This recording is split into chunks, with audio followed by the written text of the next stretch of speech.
Hi everyone, কেমন আছো তোমরা সবাই? আশা করি ভালো আছো। তো দেখো আমার হাতে কি, তোমরা বুঝতেই পারছো। তো সকাল সকাল আমার এই অর্ডারটা ডেলিভারি হয়ে গেল। তো এর মধ্যে কি আছে সেটা তোমাদেরকে এখন আমি আনবক্সিং করে দেখাচ্ছি। আর আমি কিন্তু এই প্রোডাক্টগুলো অর্ডার দিয়েছিলাম হচ্ছে নাইকা থেকে। তো কি আছে সেটা তোমাদেরকে একটু পরেই আমি দেখাচ্ছি, কারণ আমি আনবক্সিং করা শুরু করে দিয়েছি। তো তোমরা দেখতেই পাবে কি আছে না আছে। আর এখানে যেগুলো ছিল সবগুলোই কিন্তু আমার কাজের জন্যে, মানে আমার পার্লারের জন্যই নেওয়া।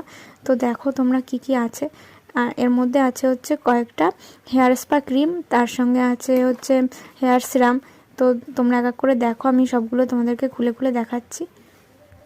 আর এই প্রোডাক্টগুলো সবগুলোই কিন্তু স্ট্রিক্সের ছিল। তো স্ট্রিক্সেরই আমি নানান রকমের, এই যে দুটো আছে হেয়ার স্পার প্রোডাক্ট, একটা কিন্তু হেয়ার মাস্ক আর এটাও আছে হেয়ার স্পার জন্যে। এবার আর একটা জিনিস আছে, সেটা হচ্ছে হেয়ার সিরাম। আমি এই সিরামটা ইউজ করি আর আমার পার্লারের কাজের জন্য আমি এটাই অর্ডার দিয়েছি। এটা খুবই ভালো, তোমরা চাইলে এই প্রোডাক্টগুলো পারচেস করতেই পারো নাইকা থেকে। একদমই কম দামের মধ্যে সবগুলো পেয়ে যাবে আর ডিসকাউন্টও পাবে। তার সঙ্গে দেখো একটা জিনিস আমাকে দিয়েছে, এটা হচ্ছে ফ্রিতে দিয়েছে। তো আমি জানতাম না যে কি আছে, এখনই দেখলাম আনবক্সিং করে। এটা হচ্ছে চারকোল বাবেল শিট। তো কেমন লাগলো প্রোডাক্টগুলো অবশ্যই কমেন্ট করে জানিও। টাটা।